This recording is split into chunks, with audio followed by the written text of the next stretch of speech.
අද වීඩියෝ එකෙන් අපි මනාලි වල ඉඳන් රාජස්ථාන් වලට යන්න තමයි හදන්නේ.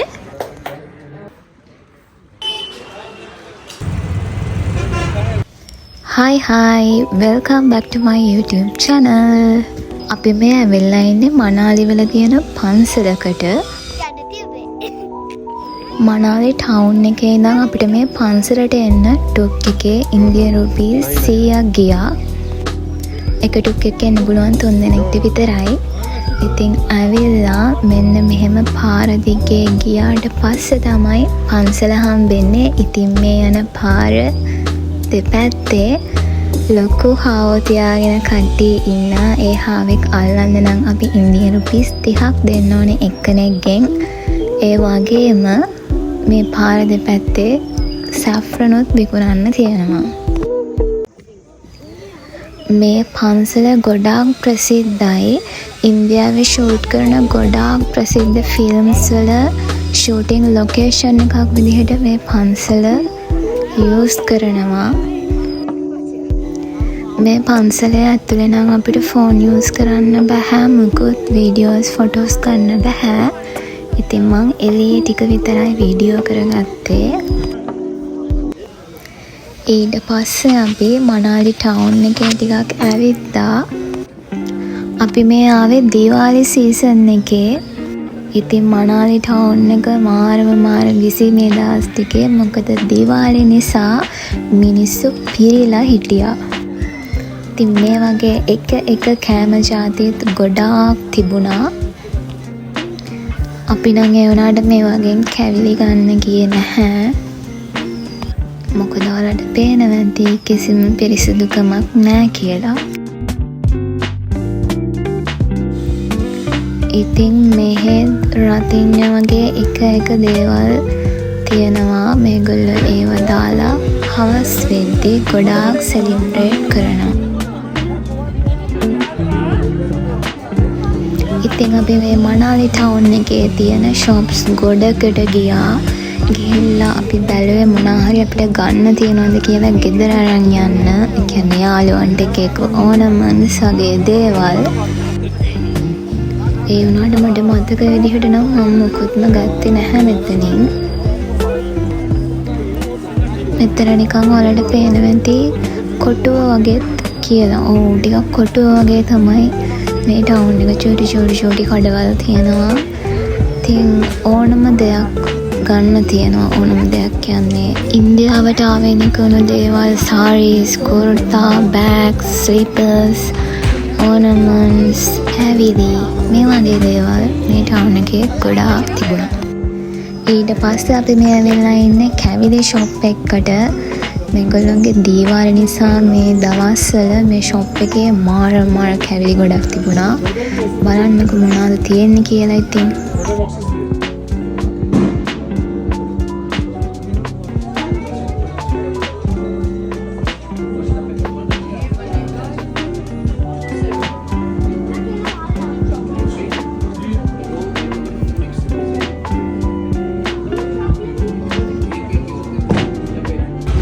ටවුන් එකේ ඇවිදලා ඉවර වෙලා අපි මේ යන්නේ අපේ බස් එක තියෙන තැනට. මේ හරියනම් මේ වෙලාවේ ටිකක් සීතල වැඩි. මොකද හවස් වෙද්දි මෙහෙට සීතල වැඩි වෙනවා. දැනුත් වෙලාව හවස 4:05 වෙලා. ඉතින් අපි යනවා අපේ බස් එක හොයාගෙන. ඊළඟ දවසේ උදේම නැගිටලා අපි චන්දිගර වලට යනවා. ඔන්න ඉතින් මනාලි ගමන ඉවරයි. මේ අපේ අනිත් දවස අපි චන්දිගර වලට ආවා.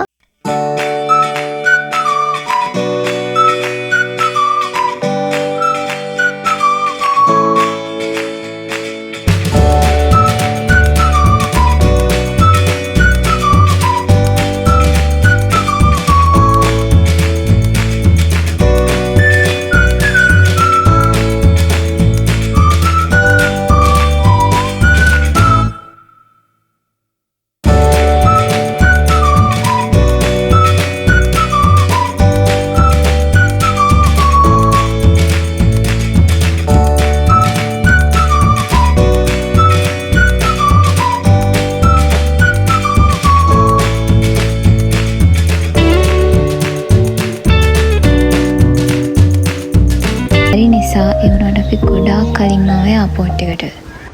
චන්දිගර්වල ඉඳන් ජයපුර වලට කිලෝමීටර් 507ක් තියෙනවා. උනාට අපි ඩොමස්ටික් ෆ්ලයිට් එක යන හින්දා පැය එකමාරක් වගේ තමයි තියෙන්නේ. අපි ඉන්ඩිගෝ ෆ්ලයිට්ස් තමයි බුක් කරේ. ඉතින් එයාපෝට් එකේ ඉඳන් එයාබස් එකක යන්න ඕන ෆ්ලයිට් එක ළඟට මට කියන්න බැරි වුණා අපිට නයිට් ෆ්ලයිට් එකක් තමයි තියෙන්නේ.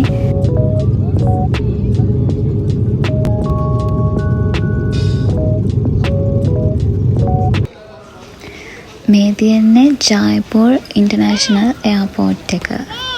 ඩියුටි ෆ්‍රී එකේ ටිකක් ඇවිදලා ටැක්සි එකක් දාගෙන අපි රාජස්ථාන් වලට ගියා. මොකද අපේ ඉන්දියාවේ ඉන්න යාළුවා ඉන්නේ රාජස්ථාන් වල. ඉතින් අපි ඉතුරු දවස් 4 ඉන්නේ එයාලගේ ගෙදර. මේ අපි යන්නේ සිටි පැලස් එක බලන්න. මේ වලට පාර දෙපැත්තේ පේන තැඹිලි පාට බිල්ඩින්ග්ස් වල තමයි ඉන්දියාවේ ඉස්සර කාලේ හිටපු රජවරු ඉඳලා තියෙන්නේ. ඉතින් ඔය නම් ගහලා තියෙනවා එක එක තැන්වල. ඒ ගහලා තියෙන එක එක රජවරුන්ගේ බිසවරුන්ගේ නම්. ඉන්දියාවේ පාරවල් ඉතින් මෙන්න මේ වගේ මිනිස්සු ගොඩාක් ඉන්නවා. පාරේ වාහන ගොඩයි. හැමෝම නිකන් හරි කලබලෙන් තමයි ගමන් යන්නේ.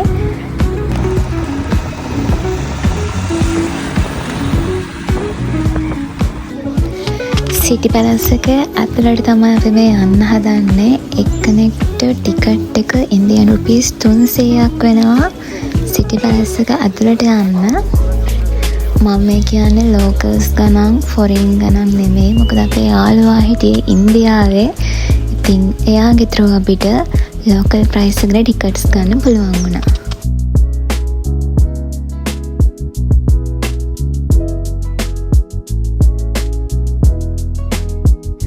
අපේ ඉන්දියාවේ ඉන්න මේ යාළුවෝ දෙන්නගේ අද ඇනිවර්සරි එක.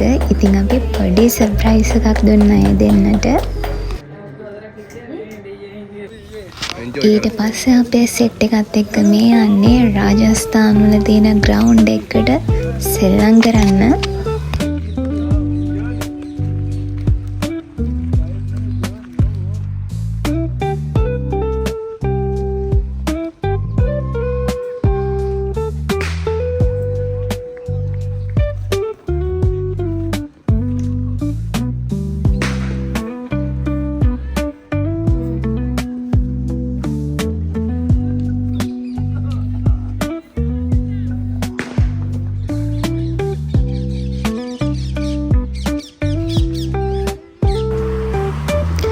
අපි රාජස්ථාන් වල shopping යන්න තමයි මේ හදන්නේ. මෙහි public transport ගැන මට ලොකු idea එකක් නෑ. ගොඩක් අය scooters වල, bikes වල, taxi වල තමයි ගොඩාක් මෙහෙ යන්නේ. ගොඩක්ම rickshaw වල. rickshaw තමයි ගණන් අඩුම method එක. එහෙම නැත්නම් taxis වල යනවා නම් ඕලා තමයි අඩුම taxi ගණන් තියෙන method එක. අපි මේ ඇවිල්ලා ඉන්නේ රාජස්ථාන් වල තියෙන shopping mall එකකට. අපි ගොඩාක් ඇවිදලා තිබහෙන් හිටියේ. ඉතින් අපි මෙතනින් milk shake බීලා දවල්ට කෑවෙත් මෙතනින්. මේ තියෙන්නේ මෙහෙ තියෙන rickshaw එකක්. 6 දිනකට විතර යන්න පුළුවන්. price එකත් මාරම අඩුයි rickshaw වල. 6 දිනකටම යන ඉන්දියන් රුපීස් 150ක් වගේ ගත්තේ මට මතක විදියට. ඉතින් අපි මේ විදිහට දවස් 2ක් රාජස්ථාන් වල shopping ගියා. මමගේ යාළුවන්ට earrings, sarees, chocolates අනම්මනම් කෑම ජාති ටිකක් shopping කරලා ගත්තා.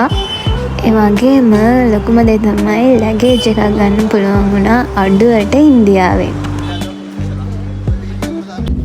ඉතින් අපේ දවස් 8ක් ගෙවුණු ට්‍රිප් එක ඉවරයි. අපි ආයේ මේ ලංකාවට යන්න හදන්නේ. රිටර්න් ෆ්ලයිට් එක එයා ඉන්දියාව වලින් තමයි අපි බුක් කරලා තිබුණේ. මේ ගෙවුණු දවස් ටික මාරම මට කියාගන්න වචන නැහැ. මට මාරම හැපි මේ දවස් 8ම. ඒ වගේම මේ මගේ ෆර්ස්ට් ඕවර්සීස් විසිට් එක. ඉතින් මම පළවෙනි පාරට තමයි ෆ්ලයිට් එක ආවේ. ඒකටත් මම ගොඩාක්ම ග්‍රේට්ෆුල්. මම මගේ යාළුවාටත් ගොඩාක් තැන්ක් යූ කියනවා මම මේ ට්‍රිප් එක යන්න එකන් ආවට. ඉතින් බජට් එක ගැන ඔයගොල්ලන්ට අයිඩියා එකක් ඕනි නම් අපේ මේ දවස් 8ටම එක්කෙනෙක්ට ගියේ ලක්ෂ 3ක් වගේ ගාණක්. ඒ කියන්නේ ඒ ලක්ෂ 3ට ඉන්ක්ලූඩඩ් වෙනවා air tickets, transport, foods, hotel charges ඔක්කොම ටික with shopping කරපුවා. ඉතින් දවස් 8ක් නැතුව ඕගොල්ලෝ දවස් 2කට 3කට වගේ යනවනම් ඒ ගාණ ගොඩාක් අඩු වෙනවා. ඒ වගේම අපිට ලොකුම කොස්ට් එකක් ගියේ මනාලි ටුවර් එකට. ඉතින් ආයෙත් travel video එකකින් හම්බෙමු. bye bye.